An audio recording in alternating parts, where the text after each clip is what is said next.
Next we have public presentations. Ms. Hayes, did anybody sign up? Yes, Mr. Chairman, Mark Egger. Come forward, state your name and address.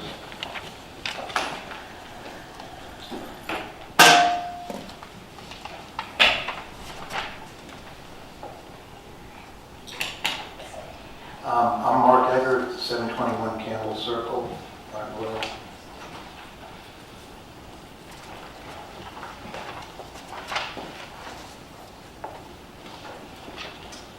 Good evening. I'm here to address you once again on the activities of the EDA board and the executive director who works for them. I've asked you twice in the past year, in February and in May, to remove the entire EDA board and appoint new board members. The EDA board and their executive director are out of control, and for the good of the community, they should be removed. One board member who served as treasurer apparently came to his senses and resigned. That's a start, but you all need to finish the job. I'm not going to go into details about the shady business deals of the EDA, other than to say that we've been subjected to lie after lie after lie concerning the IT federal and workforce housing projects. In the words of the poet Walter Scott, "Oh, what a tangled web we weave when first we practice to deceive." I can't think of a more apt description of the EDA and their executive director. What I am going to speak about are the lies which apparently were concocted to distract from questions being asked by my daughter, Bevan, who was a town councilman at the time, and news articles being written by Roger Bianchini and Norma Jean Shaw in the Royal Examiner online news website. Those questions about the shady business deals were never answered and still have not been answered. On May 18, 2017, the executive director of the EDA, Jennifer McDonald, staged a break-in and vandalism at the EDA office, made it look like it was directed at her personally, and then tried to set up various people in the community as perpetrators of the crime. There was no forced entry, and only 3 people had keys to the office: Jennifer McDonald, Missy Henry, and Marla Jones. In the initial police interview on May 18, 2017 with Detective Waller, Jennifer McDonald lays the blame on Bevan Egger, saying, quote, "And so Bevan started this whole thing about why we were doing this, and incompetence, manipulation, that's what gets put in the Royal Examiner, and then you have all the followers that come after that. That is the only group of people I've ever had any issues with," end quote. Detective Waller then asks, "Who in her group, in Bevan Egger's group?" McDonald answers, "Mike Graham, Shay Parker, Stan Brooks, Tom Conkey, and then you have Roger Bianchini and Norma Jean Shaw with the Royal Examiner," end quote. So she fakes a vandalism and then blames these people, claiming they are part of some group which hired Matthew Burdick to harass her, which is another lie. In a later police interview on June 15, 2017 with Detectives Waller and Sergeant Klein asked her, quote, "I don't know the relationship between those people, but it would be interesting to look at that," end quote. And Jennifer McDonald tells the following story, quote, "Jim Eastman can tell you, and I'm sure he will when you guys call him, when he was healthy, he'd be driving down Water Street and there would be Shay, Mike, Bevan, Tom Conkey sitting in Shay's office, and he said that when he would walk in, they would all be like,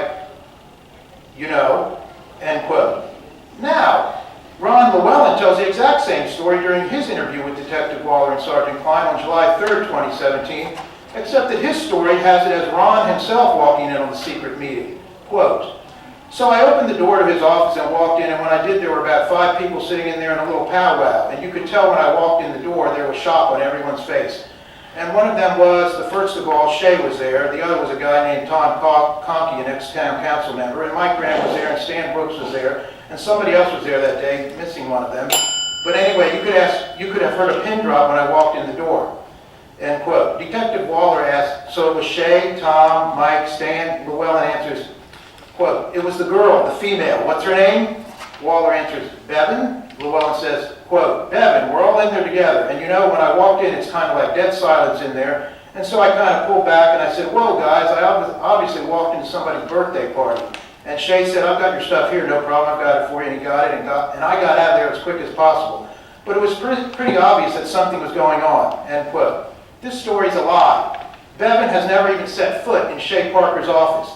That meeting never happened. Jennifer McDonald and Ron Llewellyn should coordinate their lies better. I almost feel sorry for Ron Llewellyn, though, because in his interview, he defends Jennifer McDonald, while in her meeting of June 26 with Acting Police Chief Bruce Height and Major Nicemorter, she throws him under the bus, trying to frame him for the vandalism at the EDA office. In that interview, she says, quote, "Off the record, we have asked one of our board members to resign." During that whole conversation in closed session, when we were just talking about this case, he had way too much knowledge. If we did think it was an inside job, we would know who to point the finger to. So he's going to be resigning from our board, because if the state police take it over and it's found out anyone on this board was involved, one, it's a PR nightmare for everyone, but we don't want him to be a part of the board if that happens. He had way too much knowledge of who knew what and how they knew it. He knew stuff before we knew it. End quote. And notice that McDonald admits that the board discussed the EDA break-in during a closed meeting. This is one of several times in these interviews that McDonald and Llewellyn admit this, and that the EDA board hired the private investigator. So the explanation that was given earlier this year by Jennifer McDonald and Greg Drescher, that the EDA board did not discuss the ED break-in at a closed meeting, and that the EDA did not hire a private investigator, is also a lie. So on May 22nd, Ron Llewellyn told Jennifer McDonald that John Costello told him he heard about the break-in and that files were missing. Jennifer McDonald, who at that time was saying that no files were missing, decided to take her opportunity, claiming on May 24th, 2 days later, that 3 files were missing and thus implicating either John Costello or Ron Llewellyn or both. And guess which files she claimed were missing? IT Federal, Workforce Housing, and the Regional Criminal Justice Academy, all the shady deals. On June 5th, she gives details of the break-in and shows photographs on her phone of the vandalism of May 18th to Norma Jean Shaw, and later the same day to Roger Bianchini. Later, during her police interview on June 15th, she tries to set up Norma Jean Shaw, telling the police that she never showed the photographs to Norma Jean, hoping that the police will wonder how Norma Jean knows so much about the break-in, which has not been publicly announced. She even goes so far as to give instructions to Detective Waller and Sergeant Klein on how to question Norma Jean. On June 7th, the EDA hires a private investigator and tells the Front Royal Police Department on June 8th. Again, this exposes the lies that they later told when they said the EDA did not hire a private investigator. On June 14th, Norma Jean Shaw tells Jennifer McDonald that she knows the anonymous donor for the Regional Criminal Justice Academy is Kurt Tran of IT Federal fame. Jennifer takes this opportunity to try to set up Norma Jean, claiming that the only way for someone to know that is if they stole the missing file. Of course, many people had already come to that conclusion about the anonymous donor based on Tran's fake business website, Front Royal Farms, which claimed that they were training, quote, law enforcement officers, unquote. Shortly after Jennifer McDonald's police interview on June 15th, she met with Roger Bianchini around 3 p.m. During this meeting, she told him about a break-in at her residence. However, the break-in was not called into the Warren County Sheriff's Office until 9:03 p.m. that evening. In other words, she told Roger Bianchini details about the break-in before it happened. Jennifer McDonald staged this break-in and vandalism herself. While sheriff deputies were processing the scene, Jennifer McDonald pointed out a crumpled up piece of paper that was on the ground next to the front sidewalk. In the sheriff's office investigative report, Deputy Michael Robson states, quote, while standing in the front yard, the homeowner pointed out to me that there was a piece of paper next to the sidewalk, which she stated was not there earlier, end quote. And also in the report, Sergeant William Smoot states, quote, McDonald then advised me that she had cleaned up the yard earlier and that there was a piece of trash lying on the ground to the left side of the walkway leading to the front door. I asked McDonald if the piece of paper lying there was there before, and she advised no, she had cleaned the yard and knew the piece of paper was not there. I then collected the piece of paper from the front yard and noticed that it was a typed letter. I asked McDonald if she had ever seen the letter before, and she advised that she did not. The letter had 2 phone numbers on the bottom, and she advised that she knew one of the phone numbers. McDonald looked at her contacts, and the number matched Tom Sayer, end quote. Here is the entire letter that was crumpled up on the ground. Please do not try to deviate from the following. We have to do this as I tell you so. We are all on the same page if questioned. She typically leaves her office between 5 and 6 and gets home 15 to 20 minutes after she leaves the office. Her husband does not typically get home until late, if at all. She is there by herself a lot, but has a dog that is very protective. He stopped Matt from going further than the gate. Make sure the dog is not outside or does not see you. It's best to go in the yard from the back as he will see you coming down the road and driveway. Don't do anything drastic. Just break a window or something to get her attention. We understand she is already on edge because of the photos. Good job on that. Make sure to get the files to the examiner as we discussed. Norma Jean will be waiting for them. She either does this the easy way with us or we make her life hell. No one should get hurt in this, but scared absolutely. So first step is to break a window at her house, preferably at night while she is in there asleep. Do not park at the church. Park with the neighbors and go out the back way. They are building a new house there. After that, we can do something at the office again. Third thing is to flatten one tire on each vehicle. She only drives the Chevy or the Honda. If both the white truck and the other maroon truck are home, her husband is there, so do not do anything. Wait until he's not there. We understand he is a drunk, so it shouldn't be too difficult to get around him. Do not take this sheet with you, but make sure to keep it in your car with our numbers. Do not text us, but call when anything has happened. Thanks for doing this. We owe you. Remember, this is politics. Do not call Tom during business hours. Cannot have anyone hearing the conversation, so call me first. 202-834-7700, 636-7777. So this letter is supposedly from Mike Graham. The phone numbers are Mike Graham's and Tom Sayers. So Jennifer McDonald has faked another act of vandalism, planning a letter in an attempt to set up Norma Jean Shaw, Mike Graham, and now Tom Sayer. In the words of Roger Bianchini, you can't make this stuff up. He said some other word, well, be nice. Just by coincidence, the Front Royal Police interviewed Roger Bianchini on the morning of June 16, 27, the day after the reported break-in. During this interview, Roger told him that he had a meeting with Jennifer McDonald the day before at around 3 p.m. She told him about the break-in and vandalism at her house. He thought it had happened within the past week. The detectives are somewhat shocked to hear this story because they had not heard it before. After the interview with Roger, Detective Waller noted the following, quote, shortly after interviewing Roger Bianchini at the CID office, I received a phone call from Lieutenant Gordon Foster with the Warren County Sheriff's Office. Lieutenant Foster was aware that I had been working the case from the EDA and wanted to inform me of a call that they had last night at Jennifer McDonald's residence. Lieutenant Foster said that at approximately 21:03 on 6/15/17, there was a 911 call at 158 Faith Way from Jennifer McDonald. McDonald called from her basement to report that she heard a loud thud and it sounded like someone was trying to get into her front door. She advised that her husband was playing golf, her son was at work, and her daughter was out of town. Deputies arrived and noticed the front storm door glass had been broken and the front door glass was broken as well. There was a landscaping paver located inside the residence on the floor, end quote. So, Detectives Waller and Klein are now aware that Roger Bianchini knew about the break-in before it happened and that he was told about it a few hours before it happened by Jennifer McDonald. The same day, June 16, 2017, Detectives Waller and Klein interviewed Marla Jones, the marketing director at the EDA. She verifies that Roger Bianchini met with Jennifer McDonald between 3 p.m. and 4 p.m. the previous day. She also is questioned about who met with Jennifer McDonald that morning. She states that Jim Eastman was the only one who came in to meet with Jennifer McDonald that morning. Detective Waller clarifies, quote, so Jim Eastman is the only one that came in today, end quote. Marla Jones answered, quote, yes, end quote. Marla Jones also stated that Jennifer McDonald told her that she had shown the photographs on her phone of the vandalism at the EDA office to Norma Jean Shaw, in contradiction to what Jennifer McDonald had told the police the previous day.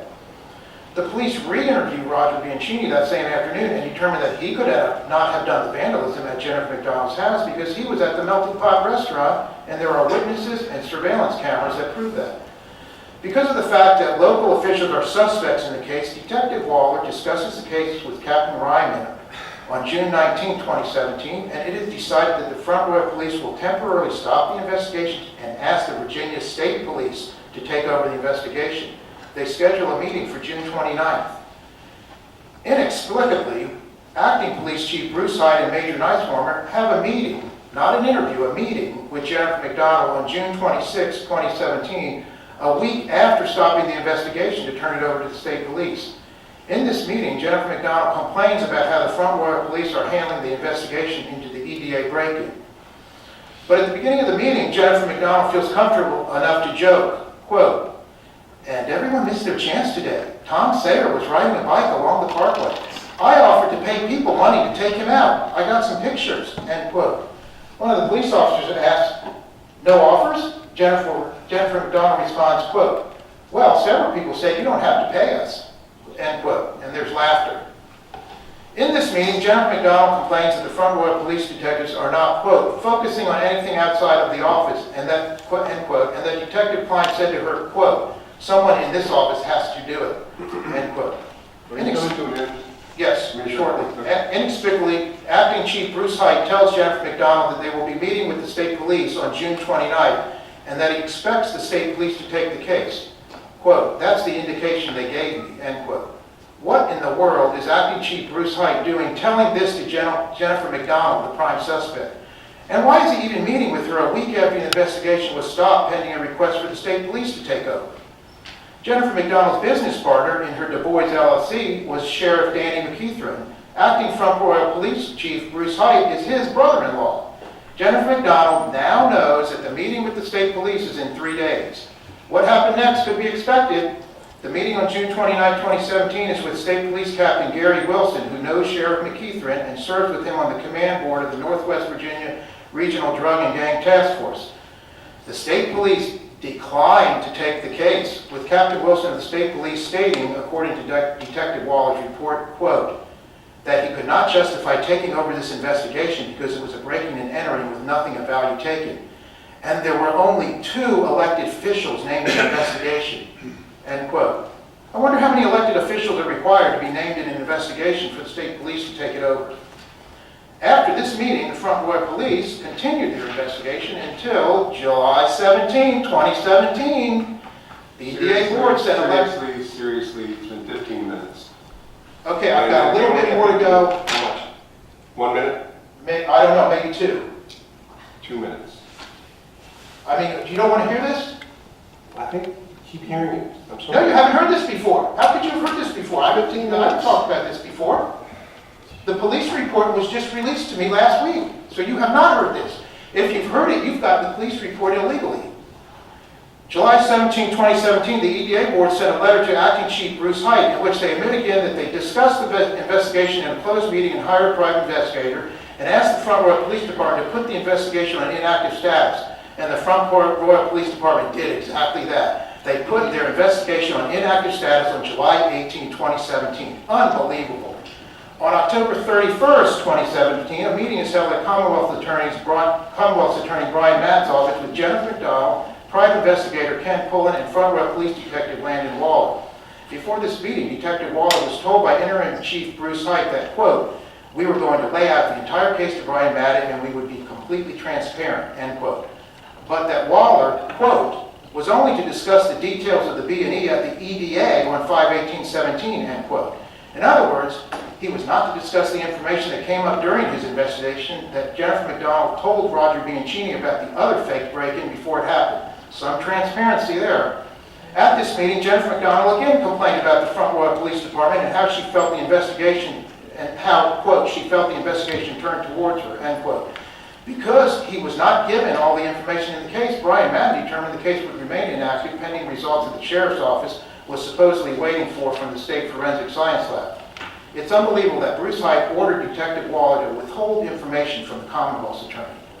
Eventually, Brian Madden found out about the withheld information and turned the case over to the State Police on March 14, 2018. Eventually, Jennifer McDonald was tried for filing a false police report in the staged incident at her house. Her case was dismissed because, inexplicably, Detective Waller was never called as a witness, and Judge Houff couldn't believe that Jennifer McDonald would have done something so stupid, so he dismissed the case. As Roger says, you can't make this stuff up. This is serious. Jennifer McDonald faked break-ins and vandalism and tried to set up people that she was upset with. She had the political connections to nail one of these people.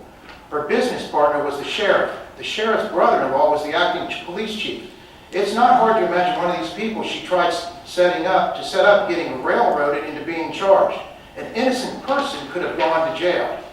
The actions of the EDA board throughout this fiasco show a profound lack of judgment on their part. They have continually stood by Jennifer McDonald and expressed their wholehearted support of her. They have held illegal closed meetings, then lied about it. They have hired private investigators, then lied about it. They have interfered in a police investigation. Ironically, in a May 17, 2017 letter, one day before the first fake break-in, they published a letter which states, quote, any criticism that has been directed at the executive director is unfortunate and unwarranted. Jennifer McDonald works under the direction of the EDA board. She is not permitted to make significant decisions without the board approval, and the EDA board carefully vets every project undertaken, end quote. I wonder if the EDA board vetted Jennifer McDonald's project that she was about to undertake that day. I don't know if the board is incompetent or corrupt or just completely clueless, but they need to be removed before they further damage the ability to attract economic development to our community. I'm pleading with you to remove the entire EDA board and start with a fresh slate of people who will look out for the best interests of the community and who will take as their first action the removal of the executive director. I've tried to be brief. There was a lot to cover. I'm sorry, Mr. Carter. There's a lot more information where this came from in the Front Royal Police report, some of it very entertaining. You can find out what Ron Llewellyn thinks of John Costello and what John Costello thinks of Ron Llewellyn and what Jennifer McDonald thinks of everyone, including you, Archie. You should read it. Thank you.